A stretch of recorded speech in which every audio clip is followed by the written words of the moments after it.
Hello friends, UPSC mains में high score करना is a guarantee that you will find your name in the final list and also you will get your preferred service and for that आपके mains के answers का proper evaluation होना बहुत important है। और यहाँ पे IAS network with the team of toppers और जिन्होंने लेटेस्ट UPSC के इंटरव्यू दिए हैं they will help you in your evaluation process. For further details contact us और visit our website of IAS network. Thank you. So I can share my prelim strategy with you in this video. तो prelims में मेरा strategy multiple prongs पे ये था, multiple points पे कि पहला एक न्यूज़पेपर करंट अफेयर्स रहता है और एक स्टैटिक रहता है। तो static everybody knows the books and all the references, तो I will not go about it. मेरा भी एकदम सेम था, इसलिए जैसे फॉर एग्जांपल हिस्ट्री के लिए, मॉडर्न हिस्ट्री के लिए स्पेक्ट्रम पढ़ ली एंड जोग्राफी के लिए वही नोट्स पढ़ लिए, जो भी PMF IAS का कंपाइलेशंस पढ़ लिया, रिवर्स माउंटेन इन सब के ऊपर अलग अलग, एंड NCERT से पढ़ते हैं ये सब। तो ये सब मेरा जेनेरिक सोर्स है, so I will not go on the static books के ऊपर इतना। मैं थोड़ा स्ट्रैटेजी भी वर्क कर लूँ, बता दूंगा। एंड न्यूज़पेपर की साइड से, जो करंट अफेयर्स की साइड से होता है, वो मेरी स्ट्रैटेजी मतलब ये था कि आई वॉज ऑलवेज इंक्विजिटिव। जैसे पेपर पढ़ रहे होते थे तो आई वॉज श्योर कि मैं जो पढ़ रहा हूँ, not just out of the blue inquisitive, I knew कि that will pay me dividends in the exam also. तो जब भी कुछ न्यूज़ में कुछ आ रहा है, कोई स्पेस मिशन आ रहा है या कोई भी गंगा मिशन के ऊपर कुछ आ गया या कुछ भी आ गया, कुछ अच्छा यूनिक सा नया कुछ आ गया, तो आई यूज टू गूगल इट। 2-3 और टैब्स खोल के, मैं सिर्फ न्यूज़पेपर कंटेंट नहीं रहता था, मैं 2-3 टैब्स और खोल के कुछ कुछ पढ़ लेता था। सपोज UPI पे कुछ आ गया, पढ़ लिया। एंड वो UPSC is kind of rewarding that curiosity I guess through the exams over the years. I seen 2018 से पेपर का जो आप एक ट्रेंड देखोगे यार, एक वो जो देखोगे वो एनालिटिकल और थोड़े क्वेश्चन ऐसे हैं जो आप कहीं कोई स्टैंडर्ड स्टॉक सोर्स से एक क्वेश्चन भी रिपीट नहीं हो रहा है, ना किसी के मंथली मैगजीन से रिपीट हो रहा है, ना कहीं से डायरेक्ट क्वेश्चन। मतलब 2-3 क्वेश्चन हिट कर जाते होंगे, 5-10 क्वेश्चन, बट मेजर आपका ब्लैंक हो जाओगे अगर आप सिर्फ मंथली इसको ब्लाइंडली प्रिपेयर करके जाओगे या स्टॉक कोई भी कोचिंग का प्रिपेयर करके जाओगे। So you need to be more inquisitive. थोड़ा आपको एक्स्ट्रा पढ़ना पड़ेगा। UPI चल रहा है या ई-रूपी नया लेके आया है, तो इस बार भी जैसे मैं अगले अटेम्प्ट के लिए प्रिपेयर कर रहा हूँ, तो आई वॉज वेरी श्योर कि ई-रूपी चल रहा है, तो मैं खुद से 2-3 लिंक या FAQs जो होते हैं उनकी साइट पे जाके पढ़ लिए, या कोई स्कीम गवर्नमेंट लेके आई है, मिनिस्ट्री ऑफ एनवायरनमेंट कुछ नया मिशन कर रहा है, प्रोग्राम कर रहा है, जल जीवन मिशन चल रहा है, या कोई बिल आया है, suppose commission on air quality आया है दिल्ली में, तो उसके ऊपर जाके 2-3 टैब्स 4 टैब्स, जब तक नहीं, मतलब आप 5 मिनट भी अगर उस पर आप लगाओगे, सो UPSC का जब क्वेश्चन आएगा एलिमिनेट करने में आपको बहुत स्ट्रॉन्ग आपका गट रहेगा उसको एलिमिनेट करने में, एंड आपको बहुत कॉन्फिडेंटली आप अपना टाइम बचा के वो क्वेश्चन कर सकते हो। And that really help me 2018, 19, 20 तीनों अटेम्प्ट्स में। हेलो फ्रेंड्स, UPSC मेंस में हाई स्कोर करना is a guarantee that you will find your name in the final list and also you will get your preferred service and for that आपके mains के answers का proper evaluation होना बहुत important है। और यहाँ पे IAS network with the team of toppers और जिन्होंने लेटेस्ट UPSC के इंटरव्यू दिए हैं they will help you in your evaluation process. For further details contact us और visit our website of IAS network. Thank you. बाकी papers are very important. Prelims के time पे आप जितने टेस्ट सीरीज दोगे, जितने तो नहीं, मतलब don't go out of the way, मतलब 2 test series maximum I guess, 2 test series around that, 2 + 1 - 1 जो भी है। बट टेस्ट सीरीज देने से क्या होगा, आपका एक आप जो पढ़ रहे हो आपको वो भी पता होगा कि आप सही जगह डायरेक्शन में पढ़ रहे हो। दूसरा, आपकी एलिमिनेशन, आपका गट फीलिंग क्या है, आप जो सिली मिस्टेक्स कर रहे हो, करेक्ट इनकरेक्ट है वो क्वेश्चन में, आप क्वेश्चन रीडिंग सही कर रहे हो, या आप क्वेश्चन पेपर को सॉल्व करने का तरीका जो होता है कि आप रिवाइज कर रहे हो और मल्टीपल रिवाइज कर रहे हो, या बबल पहले मार्क कर रहे हो नहीं कर रहे हो, वो सब चीज़ें आपकी पेपर सॉल्विंग से बहुत होन हो जाती है। And finally it's a matter of few marks here and there. Cut off is very rigid, और उसके आधा नंबर भी नीचे हो गया, आप बाहर हो जाओगे। तो ये सब चीज़ें बहुत मैटर कर जाती है, स्पेशली आपका फर्स्ट और सेकंड अटैम्प्ट में, जब आपका इतना शॉर्ट नहीं रहता है कि आप कट ऑफ से बहुत ऊपर होगे, कंटेंट के जस्ट ऊपर रिलाई करो। तो ये सब चीज़ें टेस्ट सीरीज से आप होन करते रहो। एंड मेरा यूजुअली ऐसा होता था कि मैं रिवाइज करता था 2 या 3 बार। जब मैं टेस्ट लिख रहा होता था तो मैं एक बार देता था, एक गो थ्रू कर लिया मैंने टेस्ट को, फिर उसके बाद अराउंड 1 घंटा 10 मिनट, या डिपेंड करता है क्वेश्चन कितना ईजी आ रहा है या पेपर कैसा है, मतलब 50 मिनट से लेकर 1 घंटा 10 मिनट 15 मिनट तक आप फर्स्ट राउंड में लगा लेता था मैं। जितने भी क्वेश्चंस मुझे एक ऑप्शन एलिमिनेट करने पे या डायरेक्टली मुझे पता चल रहा होता था, या 2 ऑप्शन एलिमिनेट करने पे, मैं वो जल्दी जल्दी कर लेता था। फिर उसके बाद सेकंड आइट्रेशन में आता था वो क्वेश्चन जो मैंने फर्स्ट आइट्रेशन में गोला मार दिया उसको, या टिक कर दिया कि मेरे को नहीं आता ये question, I came back to that question and elimination और लगाया, या और कुछ नया कुछ मुझे अगर याद आ रहा है या कुछ बेटर फीलिंग आ रही है तो उसको मार्क कर लिया। और फर्स्ट अपना रिवीजन के बाद जो मेरी इजी क्वेश्चन है उसके बाद ही मैं बबल भर लेता था। मुझे रियलाइज़ हुआ विद टाइम कि उस टाइम बबल भरने से कॉन्फिडेंस लेवल बहुत सही रहता है कि सबसे जो आप कंफर्टेबल क्वेश्चंस हैं वो आपने फिल कर लिए हैं, दैट इज़ योर आपका एक कोर बन जाता है कि आपने मार्क कर दिया। उसके बाद सेकंड ऑप्शन आप जब एलिमिनेट करते हो तो वो बेटर रहता है, आपको पता होता है कि कितने क्वेश्चंस आपने छोड़े हैं या नहीं पता, और कितने क्वेश्चन आपको और अटेम्प्ट करने पड़ेंगे बाय एलिमिनेशन, बिकॉज आप ऐसा नहीं है कि बहुत कम अटेम्प्ट कर दोगे और आपका ईजिली हो जाएगा, ऐसा नहीं है। तो you have to attempt a lot, तो आपको थोड़ा आइडिया रहता है कि आपने फर्स्ट आइट्रेशन में कितना मार्क किया, सेकंड में कितना, और थर्ड आइट्रेशन में ऐसा होता है कि सपोज मैंने 7-8 क्वेश्चन हैं जो सेकंड आइट्रेशन में भी नहीं मार्क करे हैं, सपोज 90 to 93 क्वेश्चन ही करें या 90 क्वेश्चन करें, तो मैं ट्राई करता था उसमें भी कुछ स्क्वीज आउट करके मैं 3-4 क्वेश्चन निकाल लूँ या 5-6 निकाल लूँ, जो भी है, कि लास्ट में मुझे 5-6 क्वेश्चन से ज़्यादा ना छोड़ना पड़े, मैं ऐसा ट्राई करता था। और ये आपका थर्ड रिवीजन बोल सकते हो, आपको थर्ड आइट्रेशन बोल सकते हो, जो छोटा रहता था बट क्रूशल हो जाता है वो 3-4 क्वेश्चंस भी आपका कन्वर्ट करना आपको सही में। तो ये मेरा पेपर सॉल्विंग का स्ट्रैटेजी था, कंटेंट पे था, और ये थोड़ा जो मैंने अपना वाइड कवरेज रखा एंड न्यूज़पेपर रीडिंग पे मैंने थोड़ा आपको डिफरेंट वाला बताया। बाकी प्रीलिम्स में मैंने काफ़ी लोगों का देखा है अपने फ्रेंड्स में भी, हु आर रियली गुड अपना अटेम्प्ट जो मॉक्स वॉक्स करते हैं, फाइनली ऑन द डे थोड़ा लेट डाउन हो जाता है उनकी performance because of some of the other reason. तो उसमें नॉट जस्ट प्रीलिम्स, मेरा इंटायरली ये रहता था कि मैं पूरी प्रेपरेशन फेज में इतना अपने आप को नहीं इन्वॉल्व करता था कि मतलब यू आर नॉट इंजॉइंग और लिविंग लाइफ। तो वो क्या होता है, उससे आप नर्वसनेस बिल्ड होती है, आपका एंजाइटी लेवल्स बिल्ड होते हैं, और फाइनली फिर एग्जाम डे पे वो प्रेशर में आपका वो हर चीज़, if it has to go wrong it goes wrong on that day. तो डोंट ट्रबल योरसेल्फ इतना ज़्यादा कि you are not able to give finally exam एक फ्रेश माइंड से, एक रिलैक्स माइंड से। थोड़ा एंजाइटी बनता है, सबका होता है, बट वो एंजाइटी एकदम कंट्रोल लेवल पे, जितना आपका कंट्रोल कर पाओगे आप जितने माइंड को, उतना आप अपनी प्रेपरेशन को exam final day D day पे कन्वर्ट कर पाओगे।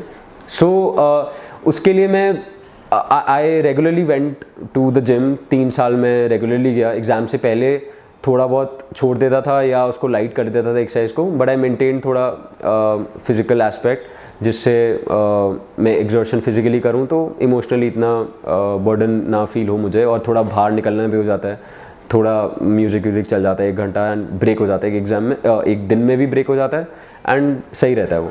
और इन जनरल मैं बुक्स एक्स्ट्रा पढ़ता था, नॉन फिक्शन, तो उससे एक प्रोग्रेस फील होता है कि आप पढ़ रहे हो, प्रेपरेशन कर रहे हो 2-3 साल, तो सेम लूप में घुसने की जगह आपको रियलाइज़ होता है। इनफैक्ट मैं अभी 1-2 हफ्ते पहले ही आई वॉज फिगरिंग आउट, क्या 3 साल हो गए, तो what have I achieved in those last 3 years।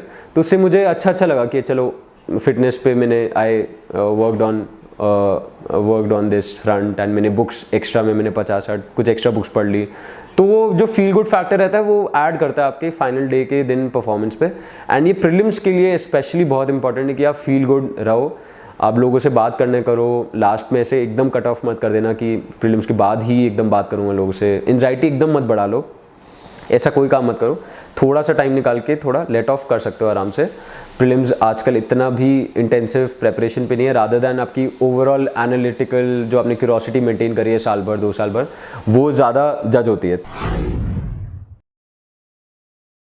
तो अब मैं स्पेसिफिकली आती हूँ अपने 2020 के अटेम्प्ट के लिए, जिसके लिए मैंने तैयारी जून 2019 से शुरू कर दी थी।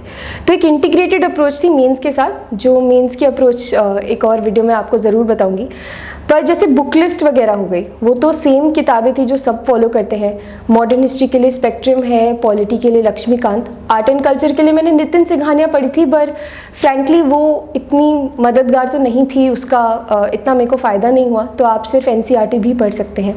ज्योग्राफी के लिए मैंने एनसीईआरटी से शुरुआत ज़रूर की थी, पर मुझे इतना समझ नहीं आ रहा था एनसीईआरटी, तो मैंने pmfis.com करके एक साइट है, वहाँ से फिर मैंने मदद ली थी। इंटरनेशनल रिलेशंस जो है उसके लिए कोई भी कोचिंग का आप पीडीएफ ले लें, मैंने विजन आईएएस का लिया था जो साल के एंड में आता है। और उसके बाद जो इंडियन इकोनॉमी है, मुझे बहुत डर लगता था इससे, तो मैंने बहुत सारे सोर्सेज इसके लिए यूज़ किए जो शायद ज़रूरी ना हो। मैंने मृणाल सर के यूट्यूब चैनल्स देखे, मैंने फिर उसके अलावा एक रमेश सिंह जी की किताब है उसको यूज़ किया, और जो करंट अफेयर्स होते हैं वो, और उसके अलावा जो एनवायरनमेंट है उसके लिए मैंने शंकर आईएएस की एक किताब का इस्तेमाल किया था, और यही सब है, मोस्टली करंट अफेयर्स। तो किताबों के बावजूद मैंने कुछ चीज़ें की थी जो मैं यहाँ शेयर करना चाहूँगी। पहली बात तो ये कि मेरे पास एक गूगल एक्सेल का स्प्रेडशीट होता था, उसमें मैं क्या करती थी, जो भी मैं टेस्ट लिख रही हूँ प्रीलिम्स के जो मॉक्स हैं, उसमें मैं रिकॉर्ड करती थी कि अच्छा ठीक है, टेस्ट नंबर 1 स्कोर इतना आया है, कितने मैंने क्वेश्चंस अटेम्प्ट किए, कितने सही हुए, कितने गलत हुए, एक्यूरेसी रेट कितनी है। तो जब 10-12 टेस्ट होने लगे तो तब मुझे एक पैटर्न दिखने लगा कि हाँ शायद मैं इतना जब अटेम्प्ट करती हूँ तो इतने अच्छे नंबर आ रहे हैं, इतने नहीं। मैंने कुल मिला के कम से कम 80 से 90 टेस्ट ज़रूर दिए होंगे, वो इसलिए भी क्योंकि हमारा प्रीलिम्स काफ़ी डिले हो गया था कोविड के चक्कर में। तो एक ये कि मेरे पास एक गूगल शीट थी जिससे मेरा बहुत डेटा बन गया था आफ्टर अ पॉइंट कि अच्छा ये मेरा जो कहते हैं ना स्वीट स्पॉट, कि यहाँ पे मेरे नंबर अच्छे आ रहे हैं। जो दूसरी चीज़ मैंने की थी प्रीलिम्स के लिए वो करंट अफेयर्स, और वो मैं आपके साथ शेयर करना चाहूँगी। तो मैं क्या करती थी, रोज़ न्यूज़पेपर पढ़ती थी, पर न्यूज़पेपर पढ़ने से पहले कोई भी ऑनलाइन वेबसाइट, मैं इनसाइट्स ऑन इंडिया खोलती थी, पहले मैं देखती थी उन्होंने क्या करंट अफेयर्स डाले हैं उस दिन के। तो मान लीजिए शाम के 7 बजे मैंने खोले, आधा घंटा लगता था उनके करंट अफेयर्स पढ़ने में। उसके बाद मैं अखबार खोलती थी द हिंदू, और जो आर्टिकल्स उस अखबार के इनसाइट्स ऑन इंडिया ने ऑलरेडी कवर कर दिए हैं, मैं वो पढ़ती नहीं थी अखबार में, मैं वो स्किप करती थी, और अखबार में वही पढ़ती थी जो उस वेबसाइट ने कवर नहीं किया है। तो इससे काफ़ी टाइम बचता था, क्योंकि काफ़ी कुछ तो कवर हो जाता था। तो आप ये शायद ट्राई कर सकते हैं। तो डेली ये स्ट्रैटेजी होती थी अखबार पढ़ने की, और मंथ के एंड में कोई भी मैगजीन आ गई, मैं विजन का यूज़ करती थी, उससे मैं टैली कर लेती थी कि अच्छा मुझसे कुछ छूट तो नहीं गया। तो दिन के मेरे को 1 घंटे ऐसे लग जाते थे करंट अफेयर्स में। और हाँ, नोट मेकिंग पे आऊँ प्रीलिम्स के लिए स्पेसिफिकली, मैं मतलब हर दिन जो करंट अफेयर्स की नोट्स बनाती थी, बट ऑनलाइन बनाती थी, और एवर नोट वगैरह कुछ नहीं, मैं तो गूगल डॉक्यूमेंट्स पे ही बनाती थी। मैंने एक फ़ोल्डर बना ली थी month by month, Jan Feb जो भी, और हर फोल्डर के अंदर paper by paper current affairs add करती थी। ऑनलाइन नोट्स में फ़ायदा यही होता है कि आप कभी भी उसको एडिट कर सकते हैं, कुछ भी ऐड सब्ट्रैक्ट कर सकते हैं। और तो एक और चीज़ जो मैं शेयर करना चाहूँगी कि करंट अफेयर्स है कि अगर आप नोटिस करें काफ़ी कुछ रिपीट होते रहता है। जैसे मान लीजिए इस महीने एनजीटी नेशनल ग्रीन ट्रिब्यूनल है खबर में, तो फिर हो सकता है 2-3 महीने बाद फिर वो आ जाए। तो मैं क्या करती थी, जब मैं फर्स्ट टाइम पढ़ रही हूँ एनजीटी को प्रीलिम्स के पर्सपेक्टिव से, काफ़ी फैक्ट्स आपको याद करने होते हैं, जब वो 3 महीने बाद फिर न्यूज़ में आता था, तो फिर मैं कोशिश करती थी कि बिफोर लुकिंग एट जो नोट्स हैं मेरे, मैं पहले खुद याद करूँ एक बार कि मैंने क्या पढ़ा था। तो उससे क्या होता था कि थोड़ा एक कॉन्फिडेंस, एक विश्वास आता था कि हाँ शायद थोड़ा बहुत पढ़ रही हूँ। और इस सब तैयारी के बाद अब मैं जो तीसरी चीज़ के बारे में बात करना चाहूँगी, वो प्रीलिम्स में पेपर जब देते हैं तो क्या एक जो मानसिक स्थिति जिसको कहते हैं वो क्या होनी चाहिए। तो हमारा जो पेपर आया था स्पेशली, वो काफ़ी लोग कहते हैं बहुत विचित्र था, बहुत अलग था, और था ही, बहुत अलग अलग तरह के सवाल थे। तो उस वक्त एग्जामिनेशन हॉल में मुझे सिर्फ 25 या 30 सवाल मुश्किल से आते होंगे, और उस वक्त लेकिन मैंने अपने आप को कहा कि देखो मुझे नहीं आता तो किसी को भी नहीं आता होगा। शायद ये झूठा दिलासा ही था, पर मैंने अपने आप को ये बोला और थोड़ी हिम्मत बनाई, और जो मेरे को गट फीलिंग से जो आ रहा था मैंने वो मार्क किया, स्पेशली वो सवाल जिनमें 2 या 3 ऑप्शंस में से मेरे को डाउट था।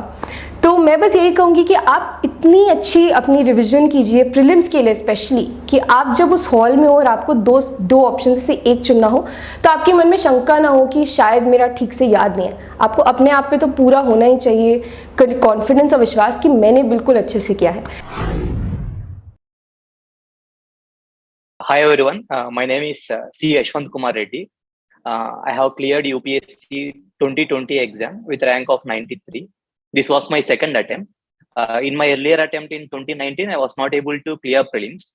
I just missed the cutoff by 1 or 2 marks. To be precise, 1.66 marks.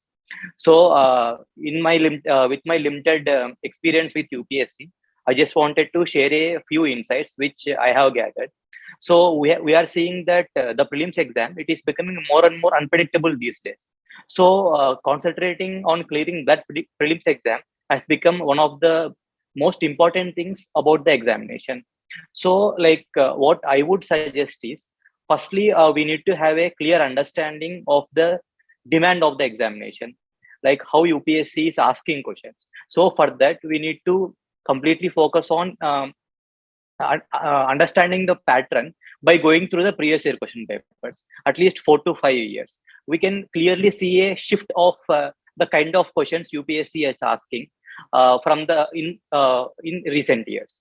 So after that, everybody of us would be doing basic NCERTs and standard reference books, which are referred by multiple toppers. So make sure that from those books, you just prepare some revision notes of just 10 to 15 pages for each subject, so that it will be very handy when the exam is coming more near and near. So that instead of revising through the main books, you can just revise from your revision notes itself, so that you can complete multiple number of revisions. As as the retention of content is the key in examination. So if we zero down on few topics which we are unable to remember perfectly, or in which we are not comfortable enough, so I think our revision will become more simpler. I have practiced this in my second attempt. I made a notes of 15 to 20 pages for each of the topics, and I have made sure that I don't repeat important topics when where I am comfortable enough. I have put only those topics in which I am not comfortable in those papers, so that I will be able to revise them multiple times. So after these revisions, one thing that I have missed in my earlier attempt is writing more number of mock tests. Although the same questions might not be repeated in the examination, the kind of journey we make in the mock test, that will make us ready for the main examination. For example, I came to through mock tests, I came to know that the accuracy level of myself is very less. So to cross the cutoff, I made sure that I used to attempt as many number of questions as possible, at least 80 to 85 to 90, irrespective of the difficulty of the examination. So mock tests are an opportunity where we can know better about ourselves, and where we can apply multiple techniques that are being said by various peers or toppers or whatever. For example, people tell that we need to cover question paper in 3 to 4 iterations. In the first iteration, solve all the easier questions. In the second iteration, solve questions in which you are 50-50 sure about the answer. In third iteration, just solve questions which are needed to reach that number of questions you have targeted upon. So while doing this also, I made sure that in the first iteration itself, I was marking the questions for second iteration and third iteration with a different mark. For example, the question I wanted to come in the second iteration, I used to put 1 circle, and the questions I wanted to come in the third iteration, I used to put 2 circles around the question number. And the questions I don't want to attempt at all at any cost, I just used to cross them. So like in the next iterations, we save a lot of time. Without glancing these questions, we can just directly go to the questions which we have marked. So it will save a lot of time. And further, there are multiple techniques like elimination techniques, etc., which are there in YouTube videos, etc. So they might not be applicable or beneficial all the time. So have due diligence while applying that. And if you want to arrive at any elimination techniques or anything, just practice them on previous year questions only. Don't practice those techniques on mock papers, because mock test papers are designed in a way such that they focus mostly on exceptions. But the real question paper doesn't focus that much on exceptions. So make sure that the techniques you wanted to apply in the exam, only test them only in the previous year question papers, but not in the mock tests. And try to cover as many mocks as possible. And after mocks, spend at least 1 to 2 hours of quality time in analyzing your performance in the mock test, like in which areas you are not able to perform well. And for example, if you are not able to mark an answer to the particular question correctly. So just go a bit deeper. Why you are not able to mark that question correctly? Was it because of lack of knowledge about the topic, or was it because of any lack of issues in application of any topic which you have known already, or was it because of any silly mistakes, etc.? So likewise, we can just expand our knowledge base and also fine tweak the technique of attempting the examination, so that we will be fully ready for the main test. And having said all this is just half of the game. The real half game, which would give us results, starts at in the examination hall when the exam begins. So try to try not to think about the result. Don't have over expectations while attempting the examination. Just have a cool mind. Treat every question as a new opportunity. Even though if you are not able to attempt, if you are not able to do well in the initial set of 10 to 15 questions, please don't lose confidence, because even many people doesn't know answers to more than 40 to 45 questions accurately. So everything, many of them use techniques like elimination method, etc., to arrive at the answer. So it is okay if you are not knowing answers to a few questions also. Don't lose confidence. Have that confidence running in you, and keep thinking that there might be easier questions at the end of the paper, which you haven't seen yet. So save your energy and save your confidence to attempt those questions. And one more thing about prelims question paper is, it is also important to identify and answer correctly easy questions. So we should not miss out on those low hanging fruits. The difficult questions, many of us would not be able to answer, but the easier questions, if we are not able to answer them, then we would be very far behind from the crowd. So make sure that we are not missing out on the easy questions. And apart from that, try to solve as many medium difficult questions as possible, and try to attempt few difficult questions if your number is not yet come up. So this is one thing. And while attempting the paper also, try to be with a cool mind. It is very difficult in that pressure scenario. I have experienced it once in 2019 attempt. My question paper has started with history. So history was a bit typical these days in the last 2-3 years. So after completing some 15 to 20 odd questions, I was not able to mark even 3-4 questions correctly.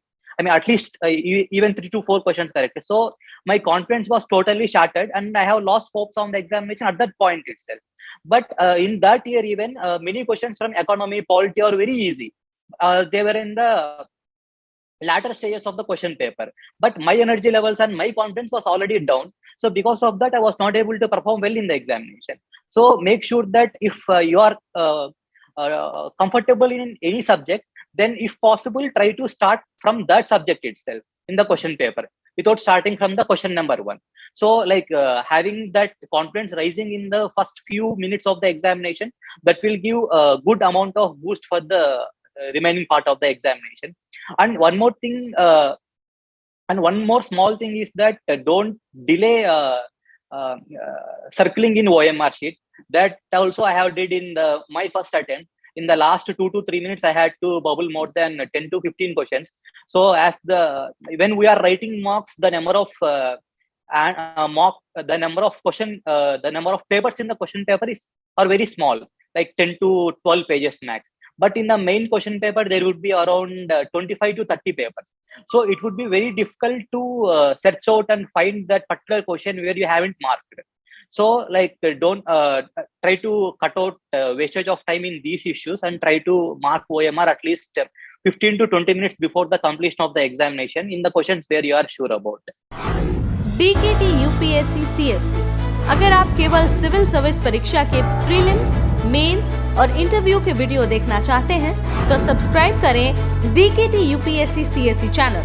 यहाँ आपको toppers के video rank के हिसाब से arrange मिलेंगे। Channel के link के लिए डिस्क्रिप्शन बॉक्स में जाएं। Prelims 2022 is around 3.5 months from now. So for people who are attempting it for the first or second time, then devoting quality 3 months of time for prelims would be very good. But for senior players who are having good amount of confidence, devoting 2 months is also fine. And one strategy for revision that I would suggest is try to complete as many mock tests as possible in the first 2 months. Like in the coming March and April, try to devote 1 week of time to each subject. For example, 1 week to history, 1 week to geography, 1 week to economy, such that. And in that period, try to make your short revision notes also, so that in the last 2 weeks before the examination, you can completely depend on those revision notes. And while writing mock tests also, if possible, try to write down in a notes the topics which you have made mistakes, so that that also you can keep revising in the last moment before the examination. And further, make sure that adding current affairs, like many people might be using prelims compilations, or people might be having their own notes of current affairs. Try to add those current affairs also. For example, if possible, weekly 1 month current affairs or 2 month current affairs we can complete, along with the static portion that we are completing in that week. I think this would be a good strategy for revision. I hope you people would be cool and apply all your insights and knowledge that you have gained in the years that we have put in the preparation, and emerge successful in the prelims exam. When to start prelims preparation, मैं सबको यही suggest करता हूँ कि पहले आप mains की एक प्रिपरेशन कंप्लीट कर लीजिए. Do and your basic preparation of prelims, may be Indian polity, Laxmikanth और whatever the basic sources you are following, आप एक बार उसको कंप्लीट कर लीजिए. लेकिन उसके बाद मेंस की प्रिपरेशन साथ साथ चलनी चाहिए, because at the end you just don't have to clear prelims, आपको प्री के बाद मेंस भी क्लियर होना चाहिए, ये आपका कॉन्फिडेंस होना चाहिए.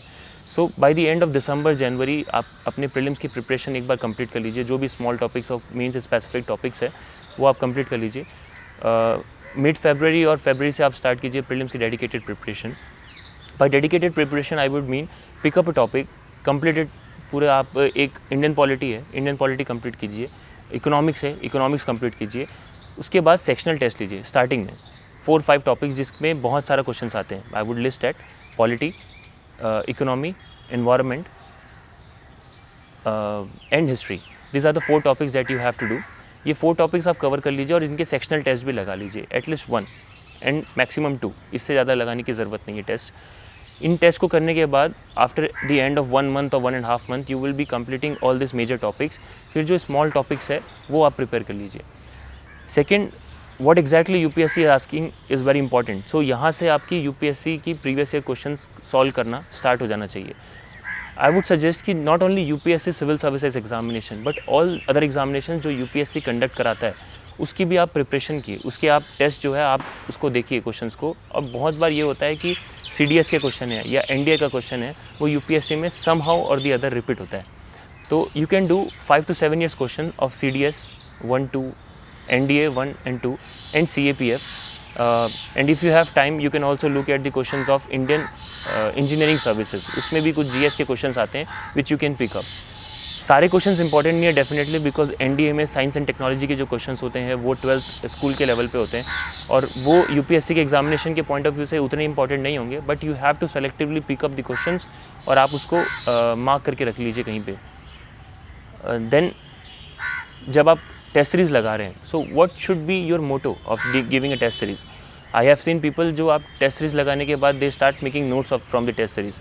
I would not personally suggest that, because जब आप नोट्स बनाने पे बिजी हो जाते हैं फिर आपका डायरेक्शन जो है वो कम्प्लीटली नोट मेकिंग में हो सकता है. इस साल की जो प्रीलिम्स का पेपर था, देयर आर क्वेश्चंस जिसको आपने शायद कहीं नहीं पढ़ा होगा, ना टेस्ट सीरीज़ उससे पूछता है, ना टेस्ट सीरीज़ में जो मैगजीन्स आते हैं मंथली मैगजीन्स उस पर वो आती है. फॉर एग्जांपल स्पोर्ट्स जो कि एक कम्प्लीटली न्यू चीज़ थी. लेकिन you can prepare this by whenever you give a test.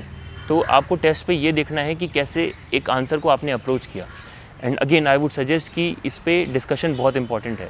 If there is 2 hours of test then there should be 1.5 or 2 hours of discussion with respect to that particular test. उस test पे आप क्या कर सकते हैं कि अगर आपने एक क्वेश्चन सॉल्व किया है एंड आपके फ्रेंड ने भी वो क्वेश्चन सॉल्व किया है, आपका वो क्वेश्चन गलत हुआ लेकिन your friend has done is right, तो उससे आप ये पूछिए कि how exactly you have approach this answer.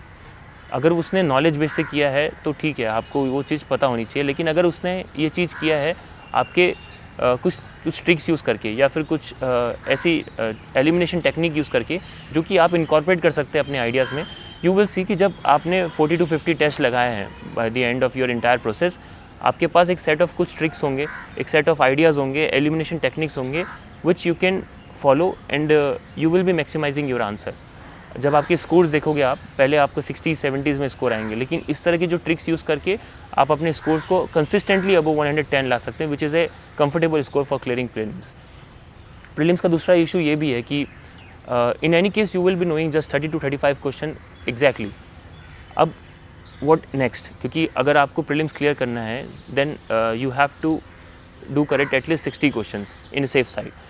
So how exactly you have to do it?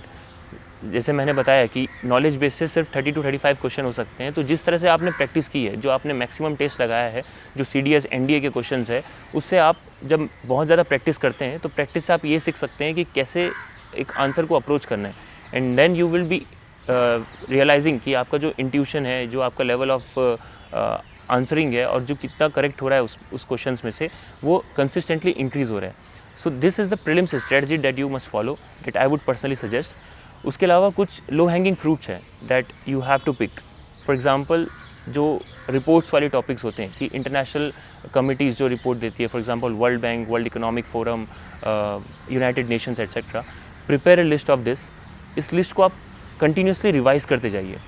जब आप ये लिस्ट कंटिन्यूस रिवाइज़ करते हैं, eight the end of the preparation, जब आप प्रीलिम्स मे बी 2 weeks और 3 weeks के बाद है, you want be facing a problem कि ये मैंने प्रिपेयर नहीं किया है। जब अदर्स बाकी लोगों को प्रॉब्लम होगा, आपके पास वो चीज़ ऑलरेडी प्रिपेयर्ड होगी।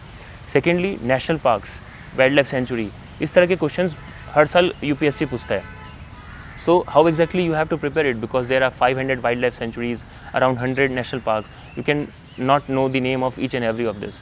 So जब आप current affairs prepare कर रहे हैं, जब आप newspapers पढ़ रहे हैं और may be monthly magazines, keep a map beside you. आप मैप में उस चीज़ को पॉइंट करते जाइए। For example Rajaji national park है, so map in the northern side in the Uttar Pradesh and Uttarakhand border. So ये आप मार्क करते जाइए। At the end of the year you will find कि आपके पास वो मैप है जिसमें करंट अफेयर्स में जितने भी नेशनल पार्क्स या wild life sanctuary, tiger reserves, biosphere reserves आए हैं, वो उसमें ऑलरेडी मार्क्ड है। एंड आई वुड सजेस्ट कि ये सारी चीज़ अलग अलग होनी चाहिए। एक नेशनल पार्क की अलग मैप, वाइल्ड लाइफ सेंचुरीज़ की अलग map, even for cultural you can do the same thing for cultural heritage, the UNESCO world heritage etcetera. और ये जब आप मैप में पॉइंट आउट करते हैं, you have a pictographical memory जो कि आपको हेल्प करेगी इस चीज़ को रिटेन करने के लिए। एंड आप बार बार इस चीज़ को रिवाइज करते जाइए, मे बी वीकली और monthly basis. Eight the end of the year, eight the end of the preparation, you will find कि ये चीज़ आपको बाय हार्ट है ऑलरेडी, तो आपके एफर्ट्स बहुत कम हो जाएंगे at the end of the preparation. Last but not the list, I would also like to say कि कैसे आप प्रीलिम्स की जब प्रिपरेशन कर रहे हैं, सो जैसे कुछ चीज़ें होती हैं जिनको आपको याद करनी होती है, हिस्ट्री और may be the timeline, Hindi history और मॉडर्न हिस्ट्री और पॉलिटी में आर्टिकल्स, ये सब याद करनी होती है। आई वुड सजेस्ट कि जब भी आप टेस्ट लिखें, जब आप मॉक टेस्ट लिखें, मॉक टेस्ट आप उसी टाइम पे लिखें जिस टाइम पे UPSC का प्रिपरेशन होता है, 9:30 to 11:30 AM। और जो 9:30 के पहले का टाइम है, जनरली पीपल डू कि okay today we have mock test, let's relax today and we have to give a mock test. I would suggest read more that day, wake up an hour early. उसके बाद आप उस time पे 2 घंटे पे आप पूरे दिन का प्रिपरेशन कर सकते हैं। And I have personally felt this, क्योंकि वो 2 घंटे में आपको एक कंप्लीट सब्जेक्ट कंप्लीट करना है पूरा। एंड इसका मतलब ये नहीं कि जब भी आप फुल लेंथ टेस्ट दे रहे हैं तो आपको सारा का सारा सिलेबस रिवाइज करना है, no, definitely not. Pick up one topic, for example modern history. आप एक दिन पे, जब भले आप फुल लेंथ टेस्ट दिला रहे हैं, डू मॉडर्न हिस्ट्री कम्प्लीटली। आप पेजेस पलट लीजिए, जो भी आपने शॉर्ट नोट्स बनाए हैं वो आप कीजिए, और 2 घंटे में आप एक मॉडर्न हिस्ट्री कंप्लीट कीजिए। Next time when you give full length test, change the topic, may be polity, next time economics, and you will see कि by the end of 7 or 8 full length tests you have completely revised your syllabus, and this is the way you can maximize your efforts, you can maximize your revision, or at the end you will definitely get results. So UPSC prelims is ambiguous, UPSC prelims is uncertain, and even some toppers couldn't clear prelims in their next attempts. लेकिन अगर आप ये सब चीज़ें follow करेंगे, I am definitely certain कि your chances of clearing prelims would increase. Good morning friends, मेरा नाम अमृत जैन है। मैंने UPSC सिविल सर्विसेज एग्जामिनेशन 2020 में 96th रैंक हासिल की है। ये मेरा लगातार तीसरा सिलेक्शन था। इससे पहले 2018 में मैंने रिज़र्व लिस्ट में IDAS सर्विस ज्वाइन की। उसके बाद 2019 में मुझे 321वीं रैंक मिली और 2020 में मुझे 96th रैंक मिली। मैं आज कुछ अपने प्रिपरेशन के टिप्स आप सभी के साथ साझा करने यहाँ आया हूँ। To start with I think मैं पहले कुछ प्रीलिम्स प्रिपरेशन पे बात करना चाहूँगा। सबसे पहले to put into perspective, prelims का हमारा जो पेपर है वो धीरे धीरे इवॉल्व होता जा रहा है। अगर हम इस पेपर आज जो पेपर आता है, पिछले साल जो पेपर आया 2021 में, इस पेपर को अगर हम 2015-2016 के पेपर से कंपेयर करें तो ये बहुत ही एक डिफरेंट पेपर है। फॉर एग्ज़ाम्पल, हमें जो स्टैटिक क्वेश्चंस पहले मिलते थे वो अब धीरे धीरे कम होते जा रहे हैं और एग्ज़ाम हॉल में हमें इस बात पे मजबूर होना पड़ता है कि हम 2 ऑप्शंस में एक कॉल लें, और ये लगातार बढ़ता ही चला जा रहा है। तो जो फैक्चुअल पेपर है या जो रैंडम क्वेश्चंस जो हम वहाँ फेस करते हैं, उसके लिए हमें क्या स्ट्रैटेजी रखनी चाहिए, उसे कैसे टैकल करना चाहिए, मैं इस पे बात करना चाहूँगा थोड़ी। Just for a context I want to share this with you कि मेरे पिछले 3-4 साल से प्रीलिम्स में जनरल कट ऑफ से 20-25 मार्क्स ऊपर ही आए हैं हमेशा। तो क्या ऐसा मैंने किया, वो जो मुझे लगता है कि मेरे लिए वर्क किया, वो मैं आपके साथ शेयर करना चाहता हूँ। सबसे पहले हम कंटेंट पे बात करते हैं। तो कंटेंट प्रीलिम्स प्रिपरेशन का 2 भागों में डिवाइड होता है, एक तो स्टैटिक कंटेंट और एक करंट अफेयर्स। तो स्टैटिक कंटेंट के लिए जो किताबें हैं वो उसकी बुक लिस्ट ऑलरेडी अवेलेबल है, बहुत सारे टॉपर्स ने बहुत जगह इस चीज़ को शेयर किया है, तो उसमें बहुत ज़्यादा कोई चेंज नहीं होता है। आप बेसिक NCERTs वाली जो बुक लिस्ट है, जिसमें नई NCERT, पुरानी NCERT, फॉर एग्जांपल हिस्ट्री के लिए थीम्स, आर्ट एंड कल्चर के लिए फाइन आर्ट्स, ये सारी चीज़ें जो हैं वो सेम टू सेम है लक्ष्मीकांत पॉलिटी के लिए, मैं उसे रिपीट नहीं करना चाहता। सेकेंडली, जो करंट अफेयर्स है, करंट अफेयर्स के लिए आप चाहें तो रेगुलरली न्यूज़पेपर फॉलो कर सकते हैं, 2 न्यूज़पेपर, उनसे आप शॉर्ट नोट्स बना सकते हैं। या जो मैंने जो किया वो ये किया कि मैंने 2 कोई भी करंट अफेयर की, कोई भी इंस्टीट्यूट की मैगज़ीन जो है वो फॉलो कर ली। मैंने अपने इंस्टेंस में विजन IAS की करंट अफेयर्स की मैगज़ीन और इनसाइट्स की करंट अफेयर्स की मैगज़ीन है, वो फॉलो की थी। इससे आप अपने शॉर्ट नोट्स बना सकते हैं। उन शॉर्ट नोट्स को आप रिवाइज़ करते और छोटा करते जाइए, ताकि एग्ज़ाम डे से पहले या उससे 1 हफ़्ते पहले आपके पास जो रिवीजन कंटेंट है वो बहुत कम हो जाए। जो सेकंड चीज़ जो आती है प्रीलिम्स प्रिपरेशन में और जो कंटेंट से भी ज़्यादा अब इम्पॉर्टेंट होती जा रही है, वो है क्वेश्चन सॉल्विंग। तो इसके 3-4 एस्पेक्ट्स हैं कि कौन से पेपर सॉल्व करें, कितने क्वेश्चन सॉल्व करें, कितने पेपर लगाएं और किस तरह से लगाएं। सबसे पहले तो आप मार्केट में अवेलेबल प्रीलिम्स प्रिपरेशन के लिए जो भी टेस्ट पेपर्स हैं, उसमें से आप 3-4 अच्छे इंस्टीट्यूट्स के पेपर्स को मिक्स कीजिए और एक शेड्यूल बनाइए। उसमें मैं आपको ये सजेस्ट करूँगा कि जो आप पढ़ रहे हैं अभी, फॉर एग्जांपल आपने आज पॉलिटी पढ़ा, तो कल उसका टेस्ट मत दीजिए, कल आप कुछ और टेस्ट दीजिए। आप अगर जो पढ़ रहे हैं और अगर वही टेस्ट देंगे तो मेरे हिसाब से आपका माइंड मेमोरी की तरह फंक्शन करने की एक आदत डाल लेता है। तो अभी के जो पेपर्स आ रहे हैं उसमें मेमोरी की तरह से नहीं हमें फंक्शन करना है हमारे माइंड को, हमें उसे एक प्रोसेसर की तरह फंक्शन करना है। तो इसके लिए आप ज़्यादा से ज़्यादा न्यू क्वेश्चन, रैंडम क्वेश्चंस जो है आप सॉल्व करें, कि जो आपको नहीं भी आता है you try to make certain connections, you try to make certain guesses. तो इस तरह से जब आप रैंडम क्वेश्चंस बहुत ज़्यादा सॉल्व करेंगे एक्चुअल एग्ज़ाम से भी पहले, तो फिर आपको जब वहाँ नए क्वेश्चंस दिखेंगे तो आपको इतनी कोई हिचक या हेजिटेंट आप नहीं होंगे उन्हें सॉल्व करने में। अब इसके साथ ही मुझे लगता है कि अबाउट 100 to 120 क्वेश्चन पेपर्स आप आज से भी अगर शुरू करते हैं तो प्रीलिम्स पेपर से पहले सॉल्व कर सकते हैं। अब सॉल्व करने के बाद उसका एनालिसिस इक्वली इम्पॉर्टेंट है। आप एक एक क्वेश्चन पे देखिए, जो सही हुआ वो क्यों सही हुआ और जो गलत हुआ वो क्यों गलत हुआ। इसी के साथ आप एक प्रॉपर लॉग बनाइए जिसमें आप ये पूरी तरह से लिखते चले जा रहे हैं कि किस पेपर में आपके कितने शॉट सही हुए, कितने आपने जो गेस किए उसमें से सही हुए, कितने आपने जो गेस किए उसमें से गलत हुए। इसके साथ आपको ओवर द टाइम ये पता चलता चला जाएगा कि आप किस तरह के गेस हमेशा करते हैं जो हमेशा सही होते हैं और किस तरह के गेस आपके हमेशा गलत होते हैं। तो एक over the time intuition develop हो जाता है। जब इतना आप अपने अटेम्प्ट्स को, इतना आप अपने रिजल्ट्स को जब आप एनालाइज करेंगे तो ओवर द टाइम आपकी इंट्यूशन, आपकी गेस मेकिंग तो इम्प्रूव होगी ही, साथ में ही जो आप कंटेंट पढ़ रहे होंगे तो उसको भी आप उस तरह से पढ़ेंगे कि कहीं ना कहीं ये कंटेंट मेरे एलिमिनेशन में, मेरे प्रीलिम्स के क्वेश्चंस में कहीं ना कहीं प्रोसेसिंग में यूज़ हो जाए। तो I think the second component, the second pillar of preparation forms the most important part in your preparation as of now. Thirdly I think prelims की प्रिपरेशन में अब थोड़ा सा एटीट्यूड चेंज करने की ज़रूरत है. जैसा मैंने थोड़ा सा पहले भी बताया कि माइंड को आप एज अ मेमोरी किसी भी क्वेश्चन को देख के फंक्शन ना कीजिए. आप जैसे ही कोई क्वेश्चन देखें आप उसे सॉल्व करने की कोशिश कीजिए, ना कि याद करने की कि मैंने कहाँ पढ़ा था. जैसे ही हम ये कोशिश करते हैं कि मैंने ये कहाँ पढ़ा था और अगर वो हमें अपनी मेमोरी में नहीं नज़र आता तो हम थोड़ा सा पैनिक कर जाते हैं और या तो हम वो क्वेश्चन छोड़ते हैं या उसे गलत अटैम्प्ट कर देते हैं. तो आप कोशिश कीजिए कि ज़्यादा से ज़्यादा कनेक्शंस बिठाएं अपने माइंड में. उसके लिए आपको अभी से अपने माइंड को वो हैबिट में डालना होगा. इसके अलावा एक चीज़ जो मैं और बोलना चाहूँगा कंटेंट में, वो ये है कि कुछ थीम्स ऐसी हैं प्रीलिम्स में जो हमेशा रिपीट होती हैं. फॉर एग्ज़ाम्पल पॉलिटी का जो कंटेंट है, पॉलिटी का कंटेंट आज भी, मॉडर्न हिस्ट्री का कंटेंट आज भी, आर्ट एंड कल्चर का कंटेंट आज भी जो है वो उतना ही रेलेवेंट है. उसमें से सवाल यूपीएससी आज भी पूछती है. तो you have to be thorough with that those topics जो कि बार बार रिपीट होते हैं. ऐसे ही एनवायरनमेंट में मैं अगर बात करूँ तो बायोस्फीयर रिजर्व्स हो गए, नेशनल पार्क्स हो गए, ये सारी चीज़ें बार बार रिपीट होती हैं. इंटरनेशनल रिपोर्ट्स हो गई. तो ये सभी चीज़ों को आप अलग से नोट बना के, अलग से याद करके इन्हें कभी भी मिस ना कीजिए, क्योंकि ये इजीली आपके 5 से 10 क्वेश्चन जो है वहाँ पे बहुत इजीली सही करवा सकती है. तो प्रीलिम्स प्रिपरेशन में आई थिंक इतना ही मैं कहना चाहूँगा.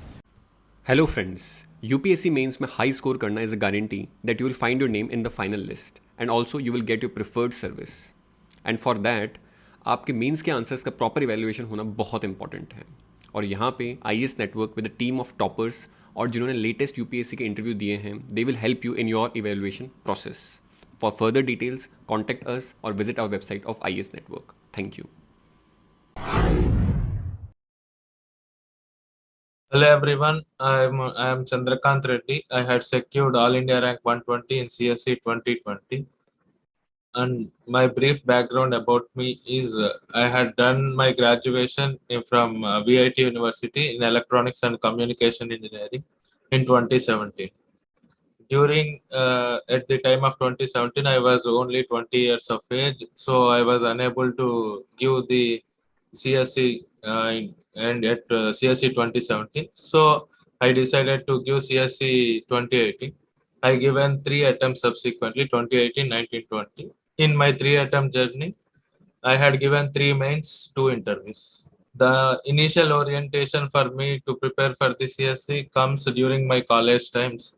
During the 4th year of my graduation, one of the senior who got selected in the CSE visited my college. I attended his lecture.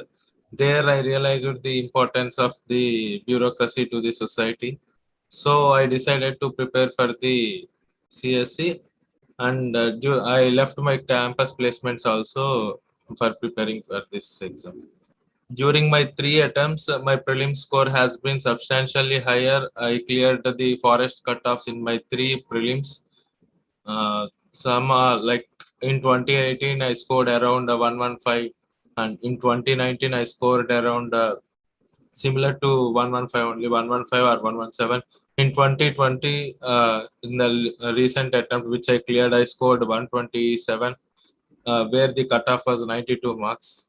I will share the screenshot of it. You can go look at it. The prelims is the important stage where the competition is reduced from 5 lakhs to just 10,000 candidates. So we need to take the prelims very important. I had a precise list of books that only I used to revise. I don't go for another books at all. For instance, for polity, I followed the Lakshmikant. For history, I followed the Spectrum publication. For environment, I followed the Shankar IAS environment booklet. And economy, I followed Vivek Singh. Geography, I followed the two NCRTs of 11th class. That is my book list, and I precisely revised those things. I will share the book list in the description. Coming to the like when one can start preparation for prelims, I think the preparation for prelims and mains are very much integrated, because the topics such as the polity, history, economy are repeated in the GS 1, 2, 3 papers of the mains. So we can prepare in a consolidated way. If one has the 1 year timeline, they can start from the June onwards for preparing for the prelims. while preparing for the prelims, the most important step is one has to go through the previous year papers. From previous year papers alone, from 2013 onwards, I had prepared some list of 50-60 topics where the more than 60% of the question paper will be covered from those 50-60 topics. And then when it comes to the importance of test series in the prelims, I followed the Vision 35 test module for the prelims. So when I studied the polity, like Lakshmikant, if I revised, there are 5 specific tests for polity in the Vision 35 test. So I used to write those 5 tests, and then I used to compare my scores, whether it was increasing. Even if I kept it right answer, I used to go through the solution booklet of them, so that I will get one more point extra, which I would have missed. So the 35 tests which one can do, it can be the any institute, but one has to do one complete test series. So they will get more knowledge which they would not be covered from the traditional textbooks. This is the importance of test series. And then the second important aspect is the important topics one has to devise. For instance, I was very strong in the economics and polity. Every year there are 30 odd questions coming from these two topics. My strategy is very simple, that in these 30 questions I will be attempting all questions, and at least 28 or 29 questions will be correct. So from there only my score will be around 56-57 marks. So in the remaining 70 questions, I will get hardly around 80 marks. So my score will be around 120-130 in that range. So once one need to keep in mind that they need to keep their strength areas in the prelims. Like they can take any two subjects. For instance, I taken polity and economics, and some people may have the polity environment, polity science and technology. So they need to decode their own strength areas and need to rigorously prepare on the strength areas. I will mention some of the important topics from various subjects. For instance, in the history, the chronology is very important, from ancient to medieval to modern India, and from ancient also the Indus Valley civilization, Vedic civilization, post-Vedic civilization, Mauryan Empire, Gupta Empire, and finally Harshavardhana ruled. So this chronology one needs to remember. If we remember the chronology, at least 1-2 questions in the history will be solved. So the important topics in the history comes from ancient, medieval in that section. It is Buddhism, Jainism. Every year there is 1 or 2 questions will come from this section. Temple architecture, Indus Valley civilization, Bhakti Sufi movements, Mughal rule, Vijayanagar Empire, and then terminologies from the medieval India is very important. If one needs to get know about the terminologies, they can just Google that important terminologies from Delhi Sultanate. They will get a list of 30-40 words they can remember before just before the exam. And then from modern history, the important topics can be the Constitutional Development Acts in the pre-independence era, like 1935 Act, 1919 Act, and then the Gandhian movement such as the non-cooperation movement, civil disobedience movement, then Swadeshi movement, then socio-religious reformers, and finally the governor generals and their role in building the Indian economy. Then British impact on education system and administration system of India. And when it comes to the polity, one needs to go through the fundamental rights, directive principles of state policy, preamble, federalism features, emergency provisions, parliament, judiciary, local government, constitutional bodies, their appointment and removal process, non-constitutional bodies. So from these topics only, the majority of the questions are coming in the past 5 to 10 years. So one can trust these topics and can prepare in a holistic fashion. And when it comes to the economy, the monetary policy, banking, fiscal policy, agriculture, new types and processes, new technologies in use, schemes of the government of India, then some macroeconomic fundamentals like GDP, inflation, unemployment, poverty, 5-year plans. Then international institutions and reports. From reports every year, 1 or 2 questions will be coming, like ease of doing business of the World Bank. Then from in the economy session, most of the questions will be from knowledge oriented section. So if one can grasp the how the economy of a country works, so every question can be answered easily without any mugging any facts and all.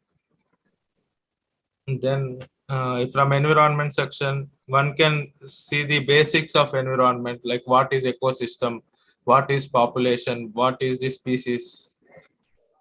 Then every year some 2-3 questions will be coming from the important bodies, treaties, conventions in news, and Indian government measures like the to combat climate change, ozone depletion, and to combat the pollution, etc.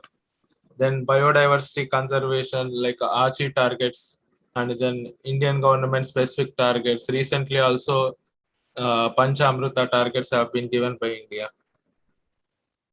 And then from the geography, the important topics are the map, world map and India map. In world map, especially the West Asia and Central Asia and Southeast Asia are the very important aspects. From the India map, the political map of India, rivers, lakes in news, these are very important. And then climatology, oceanography are the very important topics. And when it comes to the Indian geography, the Indian monsoon climate, vegetation, soil, agriculture are very important. In science and technology is very dicey part. From the science and technology, one can have one should have the brief knowledge about the latest technologies in use, such as the blockchain technology, cloud computing, fourth industrial revolution technologies like 3D printing, artificial intelligence, then quantum computing. In these technologies, at least they should know the issues in these technologies and the applications of these technologies. Then from miscellaneous perspective, one can go for the international groupings and meetings recently in news, such as the G20, G7 countries. DKT UPSC CSC। अगर आप केवल civil service परीक्षा के prelims, mains और interview के video देखना चाहते हैं तो सब्सक्राइब करें DKT UPSC CSC चैनल। यहाँ आपको टॉपर्स के वीडियो रैंक के हिसाब से अरेंज मिलेंगे। चैनल के लिंक के लिए डिस्क्रिप्शन बॉक्स में जाएं। If one started their preparation in the June of the preceding year, so one can prepare from the very basics, like starting with the polity, geography, NCERTs, and history.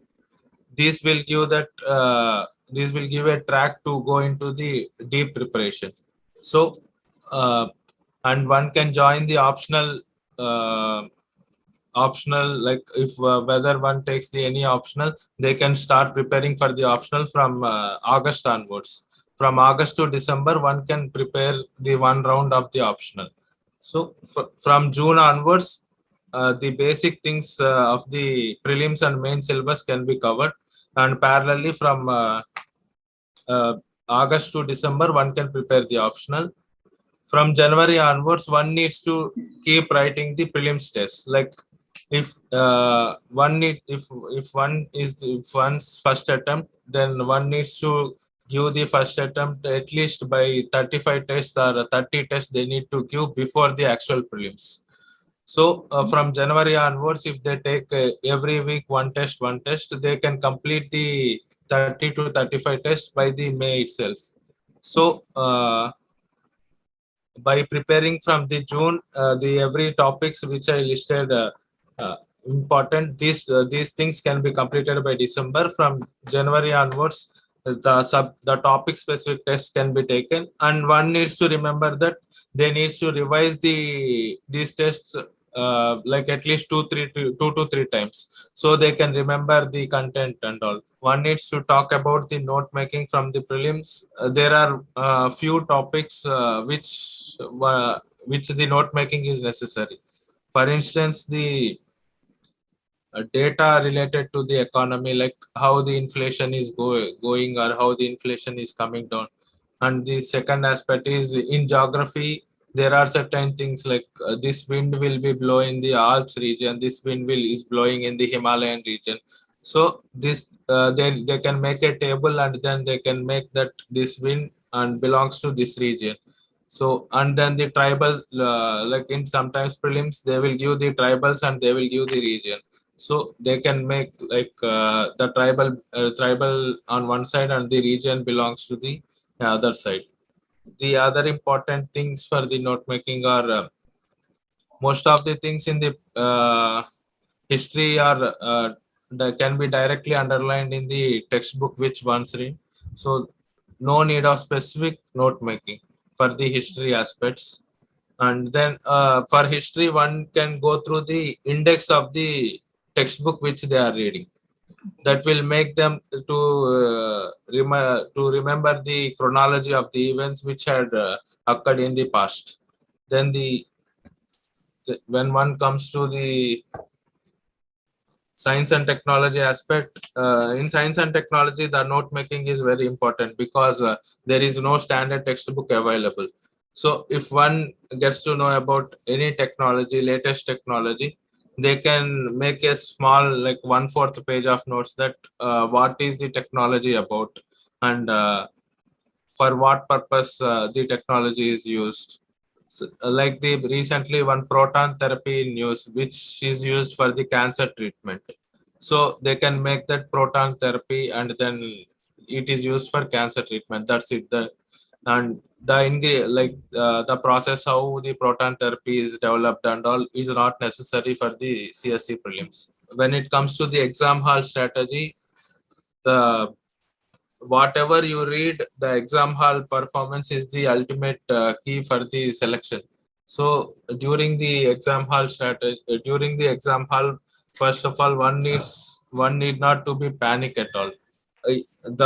There are certain tricks rumoring like is there in the market, such as in UPSC prelims, some things like only and then steadily rising, steadily falling. These are wrong. These are generally wrong statements, and data statements are generally wrong. These may work sometimes and these may not work sometimes. But the ultimate thing is the presence of mind. The presence of mind alone will help them to get good marks. The presence of mind, I will say with an example that in 2020 prelims, there was a question on Kulyavapa and Dronavapa. The meaning of Kulyavapa and Dronavapa. In that, they given the statements like these are the terms to determine the urban measurement of urban land, and these are the terms for the measurement of the land, like that they given. If one can see from the past, if from the history perspective, there is no mention of urbanism or urbanization in the history textbooks. So you can directly eliminate urban land and you can go for the measurement of the land option. And similarly, there is a Rakmabai case of 1885 they given. In that also, they given the statements like Rakmabai case no one would have heard before the prelims. So, but one can answer the question like they given the three statements in that. In that, one is related to women's education and one is related to the two statements are related to women's marriage. So whenever the two statements are related, if we see the chronology at that time during 1885 and all, there are huge debates going on regarding the marriageable age of a woman. So one can conclude that this is the time of era related to the women's marriage. So directly they can tick the two options related to the marriage. Like that, the presence of mind will be very much helpful. And in the similar thing, like there is a question on visible light communication. In visible light communication, they're given the options like 4 statements were given, and in the options there are 3 statements are correct they given. So if you can eliminate any one option, you can get the answer. So the student thinking must be in the reverse oriented, like directly I need to eliminate the one option to get the correct answer, rather than reading about the 4 statements which are given in the question. So in that way they can directly solve the question easily. In the prelims exam, some people will attempt the 95 plus questions and some people will attempt 80 plus questions, but both of them will be selected. The students has to decide in which territory they are falling, like whether they need to attempt 95 plus to get around 120 marks or 80 plus to get around 120 marks. These things can be known from the mock test which they given previously before the exam. How I will solve the prelims paper in the exam hall. In the exam hall, there are 4 sets of question papers like A, B, C, D. In one set of paper, you may get the easy questions at the first question itself, and in one set, some difficult question at the first question. So one needs to go through in the first 5 minutes, just a glance through the paper, where they can find the easier set of questions. So they can directly solve first the easier set of questions, and like that they will gain some confidence in the first 15 minutes of the exam. Then they can move to the first question and they can solve gradually sheet by sheet. So generally I follow 3 attempts, I will go through the question paper 3 times. In the first instance, I will take around 1 hour of time, and then I will see all the 100 questions, and I will attempt usually in that time around 50 to 60 questions. And in the second iteration, I will do again 100 questions in 20 minutes of time. In that time, I will attempt around 85 questions. I will attempt. Then I will start bubbling the questions. By 1 hour and 40 or 45 minutes, I would have bubbled the 85 questions. In the remaining 15 minutes time, I will attempt the remaining 10 questions, remaining 10 to 12 questions, which I thought I should give the attempt. So while giving the answer, while ticking the answer, one needs to remember that if at least one option they eliminated out of the 4, they need to go for the attempting the question.